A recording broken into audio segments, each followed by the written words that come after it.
Hello friends, welcome to geology aspirant YouTube channel.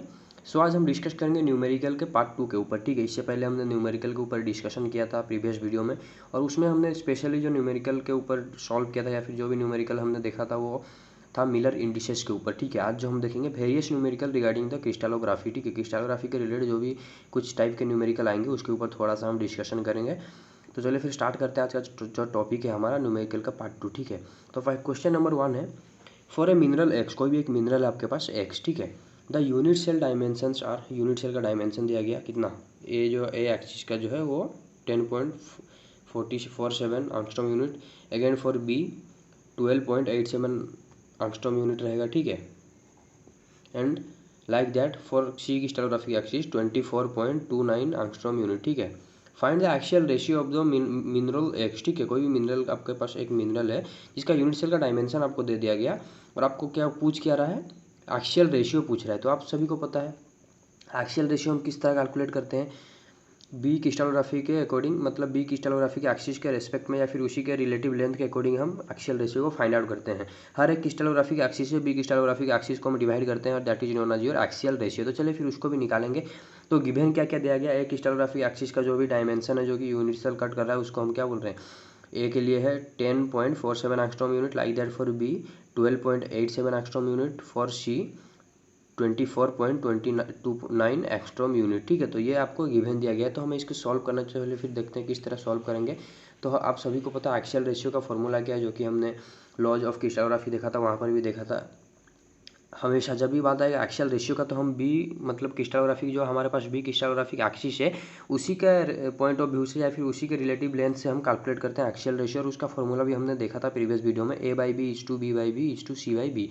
कुछ इस तरह हम एक्सियल रेशियो कैलकुलेट कर रहे हैं। तो चलिए फिर इसको भी सॉल्व करते हैं। तो ए का लेंथ आपको गिवन है, बी का भी है, सी का भी, सिर्फ पुट कीजिए फॉर्मूला में, ऑटोमेटिक आंसर आपका निकल के आएगा। तो देखिए ए के लिए हम यहाँ पर पुट करते हैं 10.47 लाइक, एंड बी का है 12.87, 10.47 अपॉन 12.87 लाइक दैट, 12.87 अपॉन 12.87 क्योंकि बी बाई बी है तो बचलिए बी का तो 12.87 है ना, लाइक दैट फॉर सी, यहाँ पर जैसे सी बाई बी है तो हाँ 24.29। ठीक है, 24.29 अपॉन 12.87 जो कि है बी का एक्सिस, क्योंकि बी के रिलेटिव लेंथ से ही हम एक्सियल रेशियो कैलकुलेट करते हैं। तो इसको सॉल्व करने से आपको आंसर मिलेगा 0.81। ठीक है, इज टू 1:1.88, यही है आपका एक्सियल रेशियो।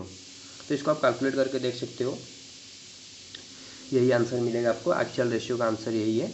ठीक है, तो एक्सियल रेशियो इस तरह हम निकालते हैं। तो इस तरह का भी प्रॉब्लम आ सकते हैं, तो इसके लिए भी आपको प्रिपेयर रहना है, ताकि एक मैं आपको मतलब जो कि एक सैम्पल क्वेश्चन आपको मैं दिखा दिया, इस तरह का भी क्वेश्चन आ सकता है। और इस क्वेश्चन को किस तरह सॉल्व करना है, किस तरह बी एक्सिस को पुट करना है या फिर बी एक्सिस के रिलेटिव लेंथ के रिगार्डिंग हमें एक्सियल रेशियो को फाइंड आउट करना है, वो भी हमने देख लिया।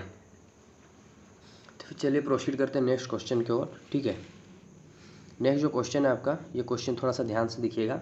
ठीक है, what are the Miller indices of a plane, एक प्लेन है उसका मिलर इंडिसेस आपको पूछ रहा है। ठीक है, एक प्लेन है आपको मिलर इंडिसेस पूछा गया, ये आपका क्वेश्चन मार्क है, Miller indices. Plane that intercept, plane जो कि इंटरसेप्ट कर रहा है each of the crystallographic axis X Y Z, यहाँ पर एक्सिस को क्या लिया गया, X Y Z means your A B and C. ठीक है, एट 20 एंगस्ट्रॉम यूनिट। ठीक है, हर एक क्रिस्टलोग्राफिक एक्सिस को वो प्लेन क्या कर रहा है, इंटरसेप्ट कर रहा है 20 एंगस्ट्रॉम यूनिट में। और आज्यूम करने को क्या बोला, आज्यूम ए प्रिमिटिव शेल, एक प्रिमिटिव शेल है विद द डायमेंशन, एक क्रिस्टलोग्राफिक एक्सिस का दे दिया 5 एंगस्ट्रॉम यूनिट, बी का दे दिया 2 एंगस्ट्रॉम यूनिट, सी का दे दिया 4 एंगस्ट्रॉम यूनिट। तो यहाँ पर आपको निकालना क्या है, पहले आपको फेस का पैरामीटर निकालना है। अगर आपको फेस का पैरामीटर मिल गया तो ऑटोमेटिक आपको पता है फेस का पैरामीटर से किस तरह हम मिलर इंडिसेस कैलकुलेट करते हैं, क्योंकि प्रीवियस वीडियो में भी हमने सॉल्व किया था। ठीक है, तो सिर्फ आपको यहाँ पर पहला स्टेप क्या करना है, फेस का पैरामीटर आप जब भी निकाल लो या फिर जो भी प्लेन का आपको पूछ रहा है उस प्लेन का आप अगर पैरामीटर निकाल लेते हो देन आपका काम 50% सॉल्व हो गया। उसके बाद आपको प्रोसेस पता है, उसमें से ओमिट करना है लेटरिंग। ठीक है, लेटरिंग ओमिट करने के बाद then you have to take reciprocal, reciprocal लेने के बाद कुछ ऐसा एक नंबर मल्टीप्लाई करना जिससे फ्रैक्शन को आप होल नंबर में कन्वर्ट सको, and this whole number resulting from the fraction, मतलब आप जो मल्टीप्लाई किए एक होल मतलब एक होल नंबर में कन्वर्ट करने के लिए रेशियो, मतलब वो जो आपका है एक्सियल रेशियो या फिर सॉरी आपका जो रेसिप्रोकल है नॉट एक्सियल रेशियो, जो रेसिप्रोकल आपको मिल रहा था उसी रेसिप्रोकल को आप जो होल नंबर में कन्वर्ट करने के लिए जो भी एक नंबर मल्टीप्लाई करे थे और जो भी रिजल्टिंग नंबर मिला that is known as your Miller indices, जो कि एक सीरीज ऑफ होल नंबर है। ये सब आप चीज़ आपको पता है और प्रीवियस दो वीडियो में हमने यही सब चीज़ देखा था। तो सबसे पहला काम है आपको किस तरह आपको फेस का पैरामीटर निकालना है, ठीक है। तो उसको चलिए फिर देखते हैं पैरामीटर किस तरह, या फिर जो प्लेन है, फेस तो नहीं, हम यहाँ पर क्वेश्चन में प्लेन गिवन है तो प्लेन का पैरामीटर एक बार आपको निकल गया ना, देन आपका 50% काम खत्म। तो पैरामीटर किस तरह निकालते हैं चलिए फिर उसको देखेंगे। तो आपको करना क्या है, यहाँ पर सिर्फ आपको कुछ नहीं करना, सिंपल सा एक मतलब क्या डिवाइड करना है पैरामीटर निकालने के लिए। डिवाइड किससे करना, इंटरसेप्ट डिवाइडेड बाय योर जो क्या प्रिमिटिव शेल का जो डायमेंशन दिया गया उसको डिवाइड कर दीजिए इंटरसेप्ट, ठीक है, डिवाइडेड बाय डायमेंशन जो कि आपको अज्यूम करने दिया गया है। तो इससे आपको क्या मिल जाएगा, पैरामीटर, ठीक है, पैरामीटर इक्वल टू ये। तो एक बार आपका पैरामीटर निकल गया, मिलर इंडिसेस आपको बहुत इजी लगेगा निकालने में, आपको प्रोसेस पता है, ठीक है। तो चलिए फिर निकालते हैं पैरामीटर। तो पैरामीटर किस तरह निकालेंगे, ये क्या, सबसे पहले लेना इंटरसेप्ट। इंटरसेप्ट क्या है, और यहाँ पर प्लेन कितना एक्सिस में कट कर रहा है, क्योंकि आजूम करने बोला ना प्रिमिटिव यूनिट सेल, तो वो 3 एक्सिस में कट कर रहा है, ABC। तो ऑब्वियसली इसका पैरामीटर जो आएगा 3 आएगा। अगर 4 एक्सिस में कट करता, अगर हेक्सागोनल क्रिस्टल सिस्टम रहता तो 4 यहाँ पर 4 नंबर आते हैं, ठीक है। तो 3 नंबर है मीन्स ये हमें 3 यहाँ पर A, B और C के पॉइंट ऑफ व्यू से 3 पहले उसका पैरामीटर निकालना पड़ेगा, ठीक। उसके बाद हम ABC को ओमिट करके मिलर इंडिसेस निकाल सकते हैं। चलिए फिर स्टार्ट करते हैं, वही न्यूमेरिकल किस तरह सॉल्व करना है। 20, क्योंकि देखिए पैरामीटर निकालने के लिए इंटरसेप्ट डिवाइडेड बाय जो भी डायमेंशन आपको दिया गया एज्यूम कर रहे हो आप, ठीक है, 20 डिवाइडेड बाई 5। अब एंगस्ट्रॉम यूनिट यहाँ पर मैं स्किप कर रहा हूँ क्योंकि देखिए इंटरसेप्ट में भी एंगस्ट्रॉम यूनिट है, नीचे भी एंगस्ट्रॉम यूनिट है, एंगस्ट्रॉम यूनिट कैंसिल आउट हो जाता है। तो ये जो हमने लिखा ये ए क्रिस्टलोग्राफी एक्सिस के लिए लिखा, तो यहाँ पर हम ए लिख रहे हैं। Like that for B crystallography axis हम यहाँ पर लिख सकते हैं 20 डिवाइडेड बाई 2, क्योंकि यहाँ पर बी के लिए 2 दिया गया है और ये फॉर बी के लिए हमने लिखा, तो यहाँ पर हम बी लिख रहे हैं, ठीक है। यही सीक्वेंस में लिखना है ABC, क्योंकि हमने प्रीवियस वीडियोज में भी देखा था हमेशा मिलर इंडिसेस को ए क्रिस्टलोग्राफी के एक्सिस के सीक्वेंस में लिखा जाता है। वो सीक्वेंस क्या था एक्सिस का, A, B एंड C, ठीक है। फिर C के लिए भी वही लिखेंगे 20/4। एंगस्ट्रॉम यूनिट को यहाँ पर मैं स्किप कर रहा हूँ क्योंकि ऑब्वियसली दोनों का यूनिट सेम है तो वो कैंसिल आउट हो जाएंगे इच अदर से। तो यहाँ पर भी C का लिख रहा है, तो ये तो यहाँ पर से आपको कुछ एक वैल्यू मिलता है, ठीक है, 4A 10B अगेन 5C। अब यहाँ से आपको इजी हो गया, आपको इंटरसेप्ट पता चल गया, ठीक है।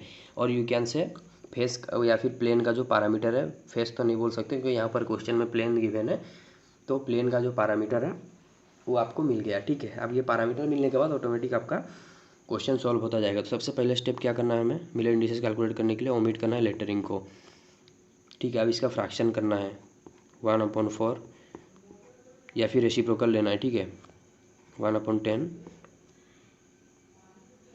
सॉरी हाँ 1/10, उसके बाद 1/5, ठीक है। कुछ इस तरह से हमें मिल गया। तो अब यहाँ पर एक ऐसा नंबर आपको मल्टीप्लाई करना है जो कि हर फ्रैक्शन को कैंसिल आउट कर दे और एक होल नंबर में कन्वर्ट कर दे। तो ये आप LCM लेके भी निकाल सकते हो, ठीक है। तो हाँ, यहाँ पर जब आप LCM लेते हो तो यहाँ पर आपको वो नंबर मिलेगा नियर अबाउट, आप बोल सकते हो 20, ठीक है। 20 से आपको मल्टीप्लाई करना है, हर एक नंबर यहाँ पर कैंसिल आउट होगा, देखिए किस तरह होगा। तो यहाँ पर स्पेस तो नीचे नहीं बचा, तो मैं साइड में करता हूँ आपके लिए यही चीज़ को इधर।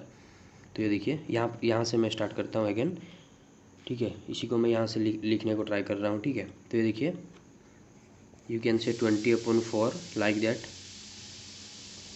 20/10, 20/5, ठीक है। कुछ इस तरह लिख सकते हो। ये 20 कहाँ से आया, यहाँ पर क्वेश्चन में गिवन था इसलिए नहीं, क्योंकि यहाँ पर हम LCM ले रहे हैं। कुछ ऐसा एक होल नंबर यहाँ पर हम मल्टीप्लाई करेंगे जिससे हर एक फ्रैक्शन होल नंबर में कन्वर्ट हो जाए। कोई भी एक ऐसा नंबर मल्टीप्लाई करेंगे जिससे हर एक फ्रैक्शन होल नंबर में कन्वर्ट हो जाए, ताकि वो हमें मिलर इंडिसेस में मिल जाए, क्योंकि हमने स्टार्टिंग में ही देखा था मिलर इंडिसेस आपको होल नंबर में ही मिलता है, ठीक है। और ये प्रॉब्लम मैं इसलिए मतलब थोड़ा सा ज़्यादा एक्सप्लेन कर रहा हूँ क्योंकि इस तरह का प्रॉब्लम आपको थोड़ा सा हार्ड लगता है सॉल्व करने में, इसीलिए मैं थोड़ा सा आपको अच्छे से ये सॉल्व कर रहा हूँ। इससे पहले जो भी हमने एग्जाम्स के रिलेटेड या फिर जो भी एंट्रेंस के रिलेटेड क्वेश्चन देखे वो उतना हार्ड नहीं थे, ठीक है। ये थोड़ा सा यहाँ पर एक चीज़ सिर्फ आपको निकालना है पैरामीटर, देन आपका काम हो गया। तो यहाँ पर देखिए आप लिख सकते हो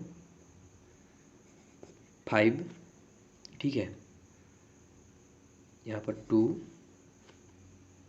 और यहाँ पर आपका आएगा 4, तो हाँ ये है आपका आंसर। ठीक है, तो आंसर आपका 5/4 के अकॉर्डिंग आते हुए। तो यही था प्रोसेस सॉल्व करने का, जब आपको इंटरसेप्ट दे दे कोई भी प्लेन का और कुछ प्रिमिटिव शेल का डायमेंशन अज्यूम करने को बोले, तो कुछ इस तरह आप कैलकुलेट करके निकाल सकते हो मिलर इंडिसेस। तो आज का न्यूमेरिकल का पार्ट 2 में बस इतना ही। कुछ भी डाउट हो कमेंट कर दीजिए। Thank you for watching.